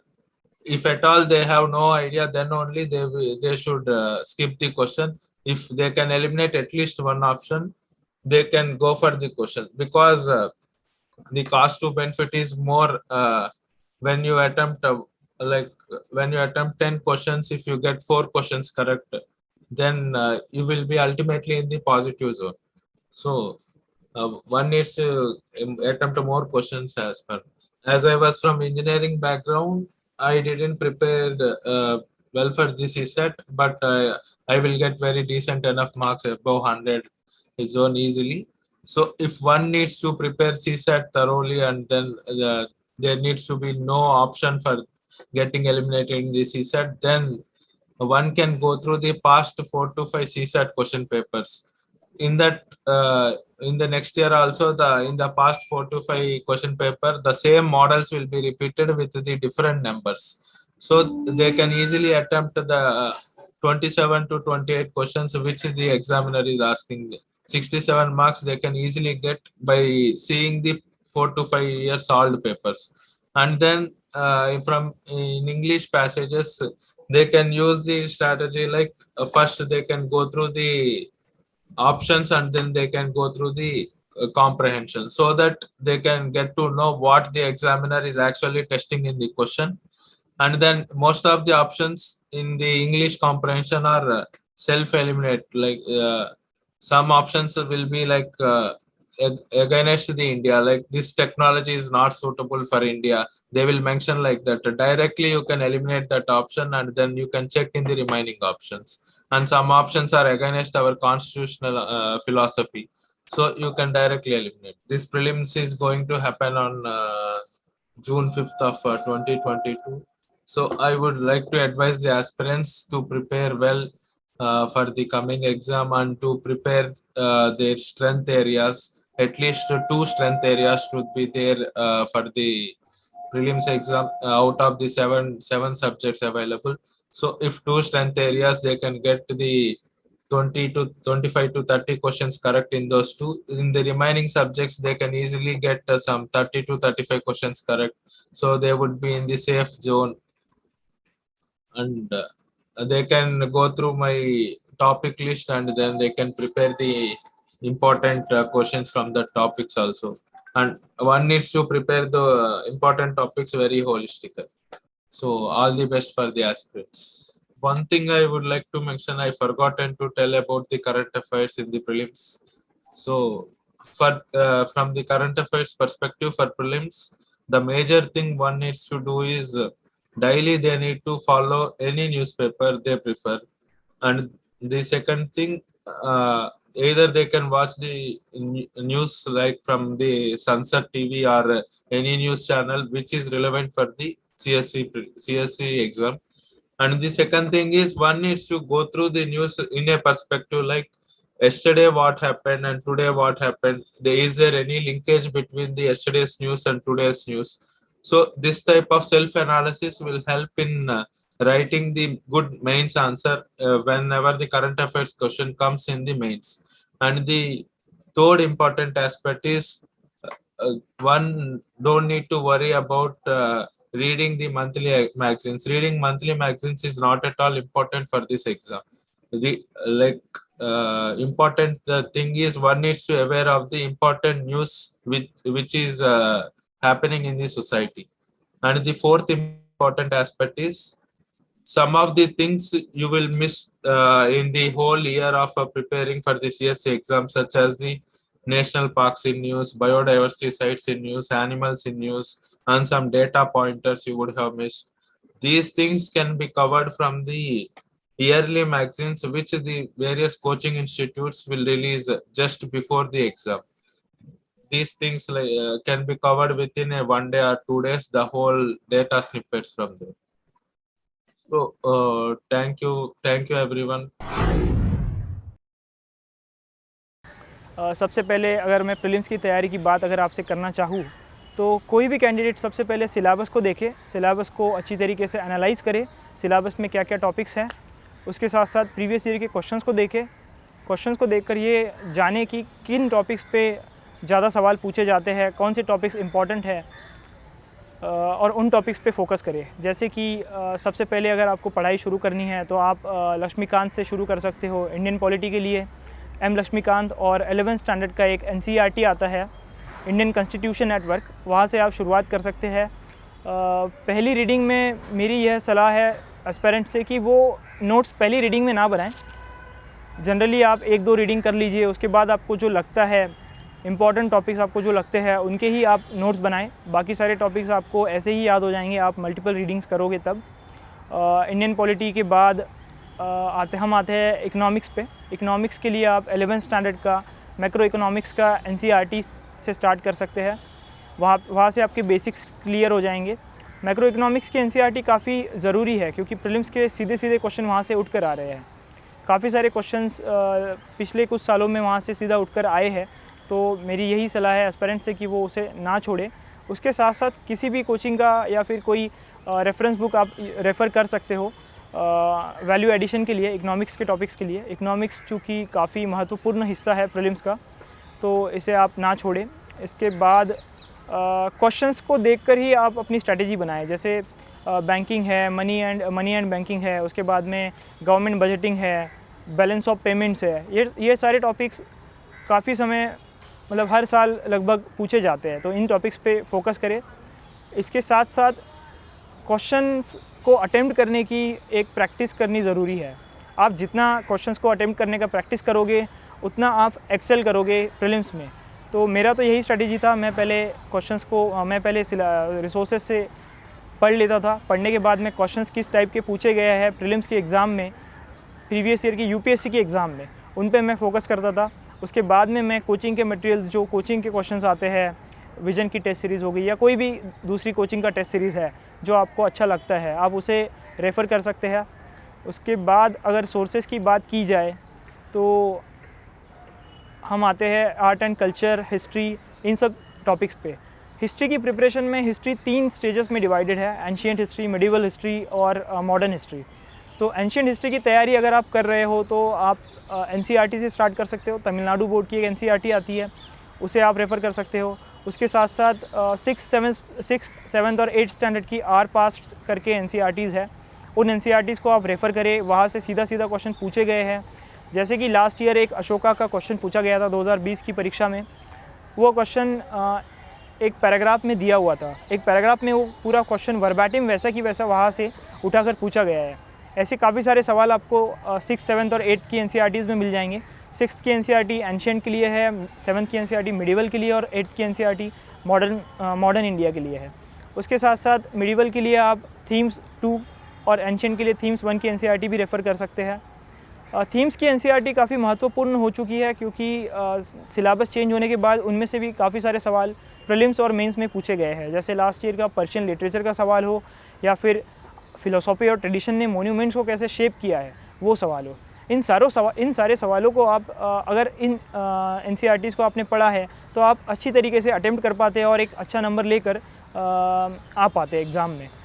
इसके साथ साथ NCERTs के साथ साथ modern India के लिए brief history of modern India Rajiv Ahir ji का spectrum नाम का एक स्पेक्ट्रम पब्लिकेशन का एक किताब आता है, आप उसको रेफ़र कर सकते हैं। उसमें जो टेबल्स दिए गए हैं वो काफ़ी इंपॉर्टेंट है। टेबल्स में आपको ऑर्गेनाइजेशंस मिल जाएगी, कांग्रेस के सेशंस मिल जाएंगे, जो सोशल रिफॉर्मर्स है पुराने, उनकी ऑर्गेनाइजेशंस, उन्होंने क्या क्या काम किया, क्या अच्छा काम किया, तो ये सारे सवाल आपको वहाँ से आप अटेम्प्ट कर सकते हो। इस बुक को आप जल्दी से जल्दी कवर कीजिए पढ़कर, और उसके बाद इसके शॉर्ट नोट्स अगर आप बना पाते हो तो काफ़ी अच्छा होगा, क्योंकि एग्ज़ाम के 15 दिन पहले आप पूरी बुक रिवाइज़ नहीं कर सकते, क्योंकि 500-600 पेजेस का बुक है, इतना बड़ा बुक पढ़ना पॉसिबल नहीं हो पाता। तो आप उन्हीं चीज़ों का शॉर्ट नोट बनाइए जो चीज़ें आप लास्ट मोमेंट पे पढ़ ना सको, जैसे कि मॉडर्न हिस्ट्री हो गया, एंशिएंट हिस्ट्री हो गया, मिडिवल हिस्ट्री, इनके शॉर्ट नोट्स, टर्म्स की आप एक कंपाइलेशन बना सकते हो। जैसे लास्ट ईयर बनियान पूछा गया था, मिरासीदार पूछा गया था, बनिया पूछा गया था, मिरासीदार पूछा गया था, तो ये सारे सवाल आप वहाँ से अटेम्प्ट कर पाओगे आसानी से। और प्रीवियस ईयर का अगर ट्रेंड देखा जाए तो मिडिवल हिस्ट्री काफ़ी, मतलब एस्पायरेंट्स मुझसे पूछते हैं कि मिडिवल हिस्ट्री को कैसे कवर करें, मिडिवल हिस्ट्री में इतना सब कुछ दिया है, कौन से टॉपिक्स इंपॉर्टेंट हैं। तो मेरे ओपिनियन में मिडिवल हिस्ट्री में दिल्ली सल्तनत, उसके बाद में मुग़ल एरा, और उसके बाद में कुछ टॉपिक्स हैं जो कि आर्ट एंड आर्किटेक्चर वाले हैं, Indo Islamic architecture, Indo Saracenic architecture, Gothic architecture, ये सारी चीज़ें आप रेफ़र कर सकते हो। इन चीज़ों पे ज़्यादा फोकस कीजिए, क्योंकि सवाल सीधा यहाँ से उठकर आ रहे हैं। विजयनगर और बहमनी एम्पायर, ये दोनों चीज़ें भी काफ़ी इंपॉर्टेंट है। विजयनगर पे हर साल क्वेश्चन पूछा जाता है, जैसे 2021 की प्रीलिम्स परीक्षा में विजयनगर के ऊपर काफ़ी सारे सवाल पूछे गए, और अगर किसी ने थीम्स की NCERT पढ़ी हुई होती तो उसने वो सारे सवाल सही किए होते। इसके साथ साथ एंशिएंट हिस्ट्री और मिडिवल हिस्ट्री के लिए और कोई रिसोर्स पढ़ने की आवश्यकता मुझे नहीं लगती है। आप जो कोचिंग के टेस्ट अटेम्प्ट करते हो वहाँ से आप वैल्यू एडिशन कर सकते हो अपने रिसोर्सेज पर, और टाइमलाइन पे एक फ़ोकस होना चाहिए। टाइमलाइन अगर आपकी क्लियर हो तो काफ़ी सारे सवाल आप टाइमलाइन से भी आसानी से अटेम्प्ट कर सकते हो। जैसे कि एंशिएंट हिस्ट्री है, तो एंशिएंट हिस्ट्री में अशोका का era, Gupta era, Harsha era और महाजनपद, इनकी ब्रीफ आइडिया आपको है तो आप एंशिएंट के आने वाले सवाल काफ़ी अच्छी तरीके से अटेम्प्ट कर पाओगे और वहाँ पे आप गलती नहीं करोगे। इसके साथ साथ आर्ट एंड कल्चर की अगर बात की जाए तो आर्ट एंड कल्चर के लिए फ़ाइन आर्ट्स का एक NCERT आता है 11th स्टैंडर्ड का, उसको आप रेफ़र कर सकते हो। उसके साथ साथ मैंने नितिन सिंघानिया के लिए नितिन सिंघानिया से कुछ टॉपिक सिलेक्टिवली रीड किए थे, जैसे कि पेंटिंग्स हो गई, डांस फॉर्म्स हो गए, folk lores, folk arts, folk dances, folk music, embroidery, फिर फेस्टिवल्स, और उसके साथ साथ भक्ति और सूफी मूवमेंट्स। उसके बारे में भक्ति और सूफी मूवमेंट्स के बारे में नितिन सिंघानिया में काफ़ी अच्छे से जानकारी दी गई है, जिससे आप एग्ज़ाम में अटेम्प्ट कर पाओगे क्वेश्चंस को। इसी के साथ साथ हम आते हैं अभी नेक्स्ट सेक्शन पे, जो कि है एनवायरनमेंट। एक रीज़न ये भी है कि फॉरेस्ट सर्विसेज और इंडियन सिविल सर्विसेज दोनों की परीक्षा एक साथ में ली जाती है, तो एनवायरनमेंट जो सेक्शन है ये काफ़ी महत्वपूर्ण हो जाता है। एनवायरनमेंट से काफ़ी सारे क्वेश्चन पूछे जाते हैं, अराउंड 18 to 20 क्वेश्चंस आपको एनवायरनमेंट से मिलेंगे, स्टैटिक और करंट अफेयर्स मिलाकर। तो स्टैटिक की बात की जाए तो अगर आप स्टार्ट कर रहे हो प्रिपरेशन तो आप 12th स्टैंडर्ड का एक NCERT आता है, उसके लास्ट के 4 चैप्टर्स 13, 14, 15, 16 से स्टार्ट कर सकते हो। वहाँ से आप अपने बेसिक्स क्लियर कर सकते हो और बेसिक्स को क्लियर करने के बाद आप शंकर IAS की बुक हो या फिर कि कोई भी बुक आपको अच्छा लगता है, जहाँ पे आपको लगता है कि अच्छे से रिसोर्सेज दिए गए हैं, काफ़ी ल्यूसिड वे में दिया गया है, ऐसी कोई भी बुक आप रेफ़र कर सकते हो। और एनवायरनमेंट पे अगर फोकस करना है तो इंटरनेशनल कन्वेंशंस जो है उन पे आप ज़्यादा जोर दीजिएगा, उन पे क्वेश्चंस पूछे जाते हैं। उसके साथ साथ इंडियन एक्ट्स हो गए, जैसे इंडियन फॉरेस्ट एक्ट है 1927 का, वाइल्ड लाइफ प्रोटेक्शन एक्ट है, फॉरेस्ट कंजर्वेशन एक्ट है, फॉरेस्ट पॉलिसी है 1988 की, पेसा एक्ट है 1996 का, फॉरेस्ट राइट्स एक्ट है 2006 का। ये सारे एक्ट्स इंपॉर्टेंट रहे हैं। इनमें से क्वेश्चंस काफ़ी पूछे गए हैं पिछले गत कुछ वर्षों में, तो आप इन सवालों को इन एक्ट्स के द्वारा अच्छे से कर पाओगे। और प्रीलिम्स के लिए स्पेसिफिक जो तैयारी है उसमें आप सब्जेक्ट्स को पढ़े, सेक्शनल टेस्ट्स दे, सेक्शनल टेस्ट देने के बाद फुल लेंथ टेस्ट्स अटेम्प्ट करें। टेस्ट्स आपको मैक्सिमम देने हैं। मैक्सिमम टेस्ट जब आप दोगे तो एक आप में अलग ही एक आत्मविश्वास आपके अंदर निर्माण होगा और इस आत्मविश्वास से आप D-Day को भी आसानी से मतलब क्लियर कर लोगे। D-Day के दिन एग्ज़ाम आसानी से क्लियर कर लोगे। तो वही है, पढ़ो, रिवाइज़ करो और मल्टीपल टेस्ट्स को अटेम्प्ट करो। प्रीलिम्स का तो यही मंत्रा रहा है। आजकल देखा जाए तो पिछले 2 वर्षों में प्रीलिम्स काफ़ी डाइसी हो चुका है। तो अगर आप मतलब एक्यूरेसी के ऊपर फोकस करने वाले कैंडिडेट हो तो आप कम क्वेश्चंस अटेम्प्ट करके भी प्रीलिम्स क्लियर कर सकते हो। या आपको फाइंड आउट करना है कि आपकी एक्यूरेसी अच्छी है या आप रिस्क लेकर 2 ऑप्शंस को एलिमिनेट करके अच्छी तरीके से अच्छे नंबर ला पा रहे हो, या फिर आप एक्यूरेसी वाले कैंडिडेट हो, या आप आइडेंटिफाई टेस्ट्स के थ्रू कर सकते हो और उसी के साथ आप एक ऑप्टिमम अटेम्प्ट पे आ सकते हो कि आप कितना आपका मैक्सिमम अटेम्प्ट एग्ज़ाम में होना चाहिए। तो ये आपको टेस्ट के थ्रू पता चलेगा। मेरी स्ट्रैटेजी यही रही थी कि मेरी एक्यूरेसी उतनी अच्छी नहीं थी, 60-65% एक्यूरेसी होती थी, तो मैंने यही स्ट्रैटेजी अपनाई कि मैं मैक्सिमम क्वेश्चंस को अटेम्प्ट करने की कोशिश करता था। और जब भी आप क्वेश्चन को अटेम्प्ट करने की कोशिश कर रहे हो तो आपको अगर नहीं भी पता है उस क्वेश्चन के बारे में या आपको उस क्वेश्चन के बारे में नॉलेज नहीं है तो आप एलिमिनेशन की टेक्निक को यूज़ कर सकते हो। एलिमिनेशन में आपको यह देखना है कि कौन से ऑप्शन इस आंसर में नहीं आने चाहिए। जैसे कि 2017 में एक सवाल पूछा गया था कि मालविका अग्निमित्रा जो है ये मालविका अग्निमित्रा एक बुक लिखा गया है कालिदास जी के द्वारा। तो ये बुक किसके ऊपर है? तो ये मालविका और अग्निमित्रा, इन 2 शब्दों को अगर आप तोड़ोगे तो एक मालविका किसी स्त्री का नाम आता है और अग्निमित्रा किसी पुरुष का नाम आता है। तो यहाँ से जो ऑप्शंस है, ऑप्शंस में कुछ दिया था कि ये क्या यह एक लव स्टोरी है, क्या यह एक राज्यशास्त्र की कोई किताब है, क्या कोई अर्थशास्त्र की किताब है। तो ये सारे ऑप्शंस अर्थशास्त्र, राज्यशास्त्र, इन दोनों नामों को तोड़कर ही आप मतलब एलिमिनेट कर पाते। इन दोनों नेम्स को अगर आपने तोड़ दिया तो आपको पता चलता है कि ये एक कपल की कहानी है। तो एक कपल की कहानी है तो आप सीधा यहाँ पे लव स्टोरी मार्क कर सकते थे। जैसे 2021 के प्रीलिम्स में एक सवाल था 64 योगिनी माता के मंदिर पे। तो उसमें यह दिया गया था कि यह एकमात्र मंदिर है दुनिया में जो सर्कुलर है। तो ऐसा तो हो नहीं सकता कि पूरी दुनिया में एकमात्र कोई मंदिर हो जो सर्कुलर है। तो उस ऑप्शन को आप एलिमिनेट कर सकते थे। उसके बाद में यह दिया गया था कि 64 Yogini temple belongs to Vaishnavite tradition.